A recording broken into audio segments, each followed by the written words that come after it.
Hello friends, नमस्कार। मैं सौरभ कुमार आप सभी का स्वागत करता हूं अपने यूट्यूब चैनल शिक्षा भी सौरभ में। फ्रेंड्स, CUT UG 2026 के बच्चे के लिए सबसे इम्पोर्टेंट नोटिफिकेशन है कि यूनिवर्सिटी ऑफ हैदराबाद के लिए CUT UG admissions portal open हो चुके हैं। अब जाकर रजिस्ट्रेशन कर सकते हैं। जो लोग इंतज़ार कर रहे थे कि कब होगा ओपन, तो मैंने आपको पहले भी बताया था कि इसी वीक मंडे से सैटरडे के बीच कभी भी ओपन हो सकते हैं। पर देखिए ट्यूसडे को ही उन्होंने ओपन कर दिया है। तो जो लोग वेट कर रहे थे वो जाकर प्लीज़ अप्लाई कर दें। और लास्ट डेट 21 जुलाई है, यानी 21 जुलाई 2026। और स्टार्टिंग डेट कब है? स्टार्टिंग डेट आज ही है, यानी कि 7 जुलाई 2026 से लेकर 21 जुलाई 2026 के बीच आप कभी अप्लाई कर सकते हैं। उन्होंने 15 डेज का टाइम दिया है। मान लेते हैं आपके पास कोई डॉक्यूमेंट्स नहीं है, तो फिर भी अगर 15 दिन के अंदर आप डॉक्यूमेंट्स एडजस्ट कर लेते हैं, कलेक्ट कर लेते हैं, तो अप्लाई कर दीजिए। कुछ डॉक्यूमेंट्स कंपलसरी नहीं होते हैं, उनको छोड़ भी सकते हैं। ज़रूरी नहीं कि आपका हर डॉक्यूमेंट्स होना ही चाहिए। आप अप्लाई करेंगे तो आपको दिख जाएगा कौन सा डॉक्यूमेंट कंपलसरी है, कौन सा डॉक्यूमेंट कंपलसरी नहीं है। तो सबसे बड़ी बात यही है कि जो CUT UG 2026 के बच्चे थे जो यूनिवर्सिटी ऑफ हैदराबाद में अप्लाई करना चाहते थे, अप्लाई करने के लिए इंतज़ार कर रहे थे, उनका ड्रीम यूनिवर्सिटी था, तो प्लीज़ आप अप्लाई कर दीजिए। यूनिवर्सिटी ऑफ हैदराबाद का रजिस्ट्रेशन पोर्टल ओपन हो चुका है। चलिए हम इंपॉर्टेंट नोटिफिकेशंस पे बात कर लेते हैं, कौन कौन से इंपॉर्टेंट डेट्स है। तो दो जो मैंने इंपॉर्टेंट डेट्स था मैंने आपको बता दिया का स्टार्टिंग डेट 7 जुलाई है और लास्ट डेट 21 जुलाई है। उसके बाद आप अप्लाई करेंगे, उसके बाद वो मेरिट लिस्ट रिलीज़ करेंगे। तो आपके प्रोविजनल मेरिट लिस्ट और वेटिंग लिस्ट का जो लिस्ट है वो कब आएगा? वो आपके आने हैं 3 अगस्त 2026, यानी 3 अगस्त को आपके प्रोविजनल लिस्ट और वेटिंग लिस्ट आने हैं। उसके बाद आपको काउंसलिंग के लिए बुलाया जाएगा, फिजिकल रिपोर्टिंग के लिए बुलाया जाएगा, डॉक्यूमेंट वेरिफिकेशन के लिए बुलाया जाएगा। तो आपको कब बुलाया जाएगा? तो पहले आपको मेरिट लिस्ट में नाम आना चाहिए। उसके बाद मेरिट लिस्ट में नाम आने के बाद आपको बुलाया जाएगा। वो कब बुलाया जाएगा? 13 और 14 अगस्त को। 13 अगस्त और 14 अगस्त को क्या सीन है आपके मन में ये क्वेश्चंस आ रहे होंगे कि मेरा 13 का होगा या 14 का होगा। जनरली ऐसा होता है कि एक दिन साइंस वाले को होता है और एक दिन सोशल साइंस वाले और एक दिन ह्यूमैनिटीज़ वाले का होता है, यानी कि ह्यूमैनिटीज़ और सोशल साइंस वाले का एक दिन होता है, साइंस वाले का एक दिन होता है। बाकी जब मेरिट लिस्ट रिलीज होंगे तो वो बता देंगे कि आपको कब आना है, मतलब 13 को आपको आना है, 14 को आपको आना है। इसके लिए निश्चिंत रहे, टेंशन नहीं लेना है। और आपके क्लासेस स्टार्ट हो जाएंगे। आपके क्लासेस कब स्टार्ट होंगे? आपके क्लासेस 17 अगस्त से आपके क्लासेस चालू हो जाएंगे। तो बहुत कम समय है, मतलब बहुत कम समय उन्होंने दिया अप्लाई करने के लिए, 15 डेज। तो आप अप्लाई कर सकते हैं। और फ़ी कितना लग रहा है वो इम्पोर्टेंट सी बात है। तो मुझे लगता है कि comparison to other central university of Hyderabad का फ़ी बहुत कम है। अगर आप जनरल कैटेगरी से आते हैं तो आपको 300 पेमेंट करना है। बाकी आप OBC NCL हैं और EWS कैटेगरी से आते हैं तो आपको 200 पेमेंट करना है। बाकी आप SC ST PWD candidate PH candidate हैं तो आपको 120 पेमेंट करना है। तो मैंने आपको फ़ी भी बता दिया। इसके अलावा आपके मन में कोई भी डाउट्स रह जाते तो आप कमेंट्स बॉक्स में ज़रूर पूछिएगा। ये इंपॉर्टेंट नोटिफिकेशन था, मैं आपको बता दिया। जो हमारे यूट्यूब चैनल पे पहली बार विजिट कर रहे हैं उनको, या जो भी स्टूडेंट्स हैं उनका ड्रीम यूनिवर्सिटी ऑफ हैदराबाद है, तो आप वो सब्सक्राइब कर लें। मैं हर नोटिफिकेशन आपको प्रोवाइड कराता हूँ।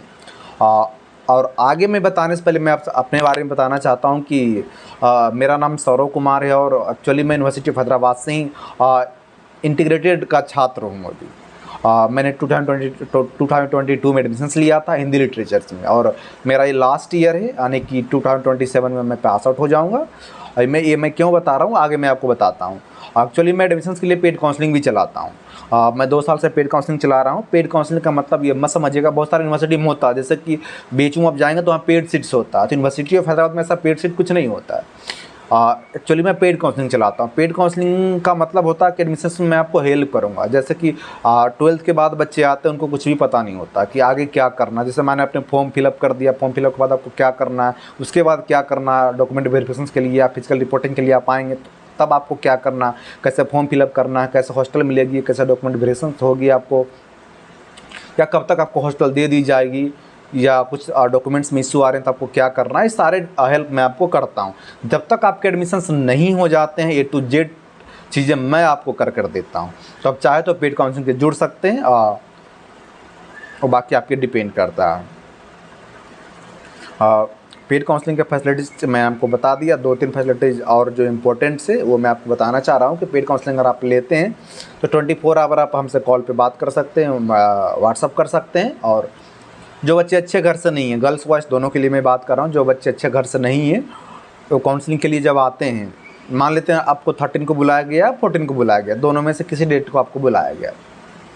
अगर आपको 13 को बुलाया गया तो कम से कम आपको 12 को ही आना पड़ेगा कैंपस, यानी कैंपस के बाहर या जो भी आसपास एरिया वहाँ आपको 12 को ही आना पड़ेगा। और आप जानते हैं कि हैदराबाद हाईटेक सिटी है, मेट्रो सिटी है, महंगा शहर है, आप बाहर एफर्ट नहीं कर सकते हैं। तो जो पेड काउंसलिंग के बच्चे जुड़ते हैं उनको मैं अपने हॉस्टल्स में ही एडजस्ट करता हूँ, या रहने के लिए, खाने के लिए, सारी व्यवस्था मैं उनके लिए करता हूँ। जैसा आप जानते हैं बाहर रहेंगे तो आपको 2000 पर डे लगेगा, खाने का आपको एक्स्ट्रा लगेगा, और आप कैंपस में रहेंगे तो जैसा आप जानते हैं गवर्नमेंट कैंपस है, और मैं आपको अपने जिम्मेदारी पे आपको रखूँगा, क्योंकि मैंने आपसे पैसे ली है, पैसे के बदले में तो मेरी जिम्मेदारी होती है कि मैं आपको पूरी हेल्प करूँ।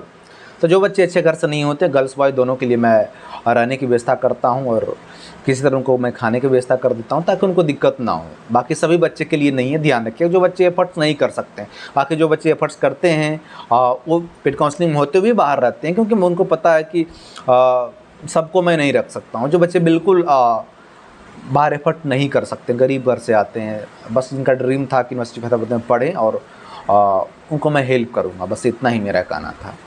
तो बाकी आप चाहे तो हमसे जुड़ना चाहे तो जुड़ सकते हैं। जुड़ने के लिए सिंपल प्रोसेस है, चैनल के डिस्क्रिप्शन बॉक्स में जाइए, वीडियो की डिस्क्रिप्शन बॉक्स में बात नहीं कर रहा हूँ, चैनल के डिस्क्रिप्शन बॉक्स में जाइए, वहाँ पे आपको कुछ लिंक्स दिए गए हैं, फेसबुक के, व्हाट्सअप के, टेलीग्राम के, इंस्टा के। तो व्हाट्सअप वाले लिंक पे आप क्लिक कीजिएगा, व्हाट्सअप वाले लिंक पे क्लिक कीजिएगा तो मेरे पास ऑटोमेटिक मैसेज आ जाता, मैंने मैसेज सेट करके रखा। जैसे आप क्लिक करेंगे तो मेरे में मैसेज आ जाएगा, hello I want to enroll your paid counselling और पेड कोर्सेज। बस आप जैसे ही मैसेज मेरे पास आ जाएगा, मेरे ओर से आपको एक मैसेज आएगा, उसमें कुछ इंस्ट्रक्शंस रहेंगे, नेम, कैटेगरी, कौन सा स्टेट से आप आते हैं, कौन सा सब्जेक्ट में आप एडमिशन लेना चाहते हैं, सब कुछ आप फिल करेंगे और पैसा पेमेंट करेंगे, और इस तरह से आप पेड काउंसलिंग से जुड़ जाएंगे। पेड काउंसलिंग का फ़ी है, सिंपल फ़ी है, ज़्यादा मैंने नहीं रखा, क्योंकि आप जानते हैं कि इतना फ़ी तो होनी ही चाहिए। मैंने कोशिश किया कि बहुत कम फ़ी रखूँ, ये हमेशा मैं 3 साल से इतना ही फ़ी है, ध्यान रखिएगा।